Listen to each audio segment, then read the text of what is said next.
శ్రీ స్వామివారి మూలమూర్తికి అలంకరించే స్థానాలను బట్టి పూలమాలలను కొన్ని ప్రత్యేకమైన పేర్లతో వ్యవహరిస్తారు. శిఖామణి శ్రీవారి కిరీటం నుండి భుజాల వరకు అలంకరింపబడే 8 మూరల దండను శిఖామణి దండ అంటారు. కంఠసరం శ్రీవారి కంఠానికి 2 పోగులుగా 2 భుజాల మీదకు అలంకరింపబడే 3.5 మూరల దండ.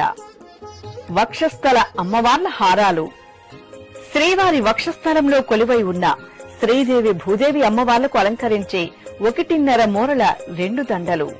సాలగ్రామ మాలలు శ్రీవారి భుజాల నుండి ఇరువైపులా పాదాల వరకు వేలాడుతూ ఉండే సాలగ్రామ మాలలకు ఆనుకుని వేలాడదీస్తూ అలంకరింపబడే పొడవైన 4 మూరల 2 మాలలు.